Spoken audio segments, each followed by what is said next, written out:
बिस्मिल्लाहिर्रहमानिर्रहीम। मुअज़्ज़ज़ नाज़िरीन सामीन, अस्सलामु अलैकुम।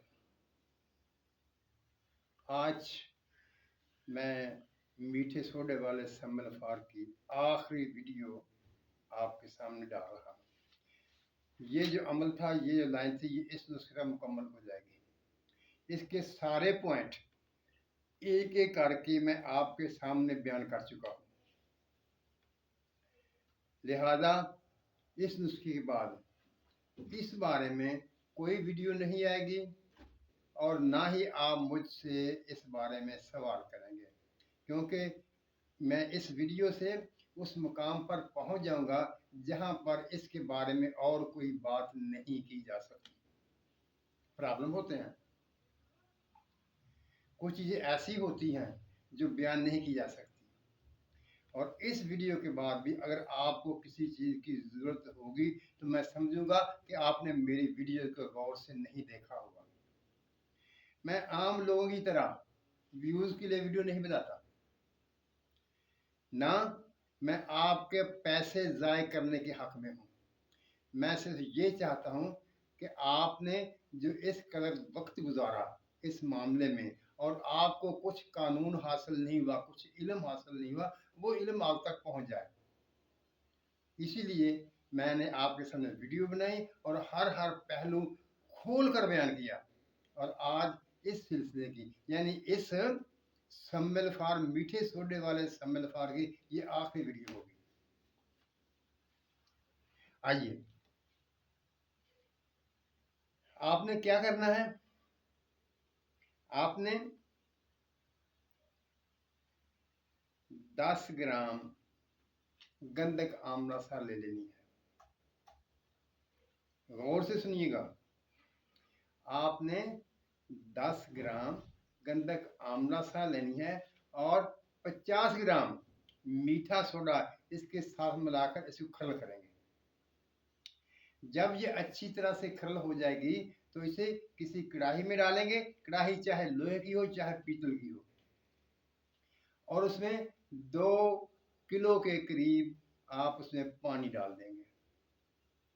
पानी डालने के बाद इसे चूल्हे पर चढ़ाएंगे और नीचे आग जला देंगे।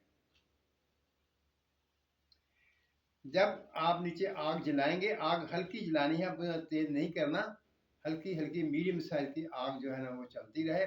वो पानी खुश्क होता रहेगा। जब पानी खुश्क होगा तो उसके कढ़ाई के किनारों के साथ सफ़ेद रंग का मवाद जो उसमें मीठा सोडा और गंधक है वो जमता रहेगा। उसको आपने उतार कर उस पानी में शामिल करते रहना है, उसको वहां लगा नहीं रहने देना जब तक कि सारा पानी खुश्क ना हो जाए। ये पानी खुश्क होगा, ये पाउडर बन जाएगा। जब ये पाउडर बन गया तो यहाँ पर आपकी गंधक आमला सार कायम हो गई। अगर आप इसको कोयले पर रखेंगे तो ये धुआं नहीं देगी, इसका शोरा नहीं होगा, बल्कि ये पिघल कर कोयले में दाखिल हो जाएगी। यही शिनाख्त है ना गंदम कैमनार की, जो आपके सामने आ जाएगी। इसके बाद आप क्या करेंगे, वही पुराने वाला तरीका, यानी जब आप सिंगल मीठा सोडा पानी में हल करते थे, उसी तरह आप शीशे के गिलास में पानी लेंगे और ये गंधक उसमें डाल देंगे। उसके पानी को हिला देंगे। सारी डालनी चाहे सारी डाल दें, अगर आधी डालनी चाहे तो आधी डाल दें। में डालकर उसको हिलाएं पानी को, और कुछ इसमें हल हो जाएगी और कुछ जो है वो नीचे बैठ जाएगी। अब उसी तरह से आप सम्बलफार को पीस लेंगे। पीस कर उसको कढ़ाई में रखेंगे। कढ़ाई में रखकर उसके ऊपर इतना पानी डालेंगे, ये गंधक वाला पानी इतना डालेंगे कि सम्बलसार के ऊपर 1 उंगल या 1.5 उंगल की वो पानी ऊपर आ जाए। नीचे आग जलाएंगे। जब आग जलाएंगे तो चम्मच के साथ थोड़ा थोड़ा पानी इसके ऊपर डालते रहेंगे ताकि इस पानी की मिकदार पूरी रहे। जब सम्बलफार सारे का सारा इसमें हल हो जाएगा, जब हल हो जाए तो आपका ये नुस्खा तैयार हो गया।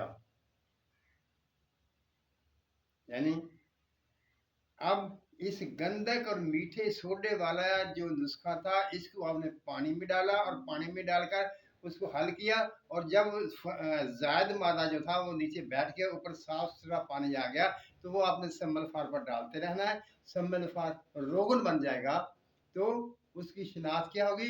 ये एक बेहतरीन दिल को खुश करने वाला रंग इसमें होगा और ये तेल होगा। जब आप इसको अपने हाथ पर लगा के मलेंगे तो ये बिल्कुल तेल की चिकनाई देगा। ये पानी नहीं होगा, ये तेल होगा। अब नुस्खा आपके सामने मुकम्मल हो गया। इसके नुकात पहले बयान हो चुके पहली वीडियोस में, और ये आखिरी हिस्सा जो था वो मैंने आपके सामने बयान कर दिया। जब गंधक के साथ, गंधक कायम के साथ सम्मिल फार तेल हो चुका होगा तो और क्या चीज चाहिए आपको?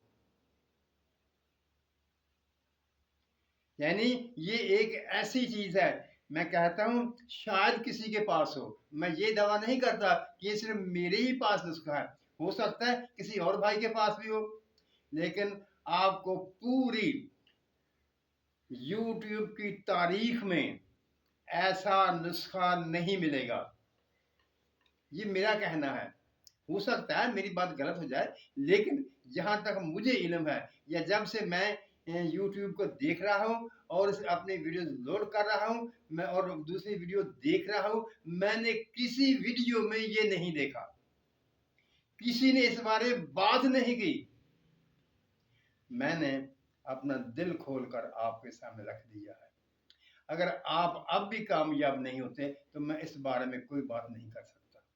फिर ये अल्लाह की देन है, जिसे वो दे, जिसे ना दे, वो कादिर मुतलक है, अपनी मर्जी का मालिक है, अपनी मर्जी से जो चाहता है वो करता है, उसे कोई कहने वाला नहीं, उसे कोई मजबूर करने वाला नहीं। मैंने अपना दिल खोलकर आपके सामने रख दिया।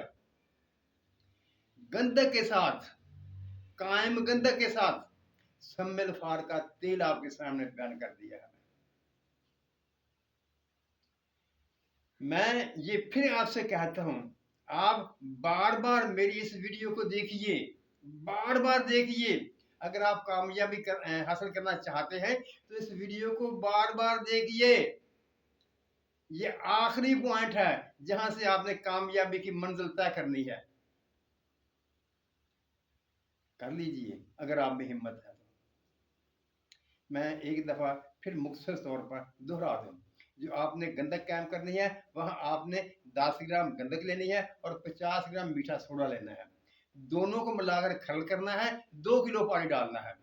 वो पानी खुशक करेंगे, लेकिन खास बात जो नुक्ता है इसमें वो ये है कि आपने जब वो कढ़ाई में इर्द गिर्द, पानी के इर्द गिर्द वो सफेद रंग का जो मवाद जमा होगा, आपने उसे खुर्च कर पानी में डालते रहना है, उसी पानी में नीचे करते रहना है कि उसमें शामिल हो जाए। अगर आप ये नहीं करेंगे तो कभी नहीं बनेगा। उसको मुकम्मल तौर पर खुश्क कर लेना है। जब वो खुश्क हो जाएगा तो उसे अपने पास महफूज कर लिया आपने।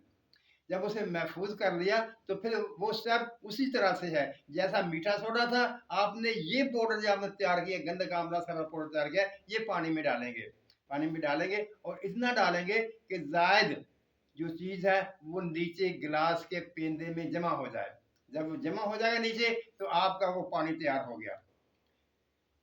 उसी तरीके से साफ का तरीके सम्मिल पाक को कढ़ाई में रखें, ऊपर ये पानी डाल दें, देखिए मखसूस मकदार डाल दें, और उस मकदार को फिर कम नहीं होने देना, थोड़ा थोड़ा साथ साथ वो पानी शामिल करते रहना है। जब ये सारा सम्मिल फार हल हो जाएगा तो आपका ये तेल कायम गंधक आमला सारे के साथ बन जाएगा, और उसका रंग ऐसा होगा कि इंशाअल्लाह ताला आप खुश होंगे।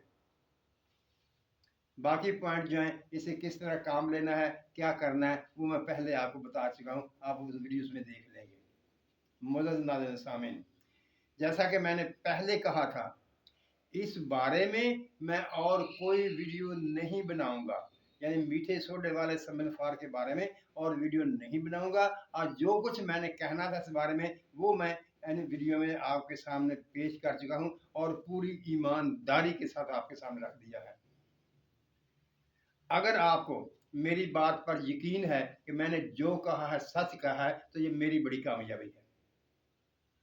मैं अल्लाह ताला का एहसानमंद हूँ कि उसने मुझे इस काबिल किया कि मैंने दिल की गहराइयों से सच्ची बात जो मेरे पास थी वो आपके सामने रख दी है। मुअज़्ज़ज़ नाज़रीन सामीन, आओ अल्लाह से दुआ करें कि वो हमें सच बोलने, सच सुनने और सच पर कायम रहने की तौफीक अता फरमाए। आमीन। अल्लाह हाफ़िज़।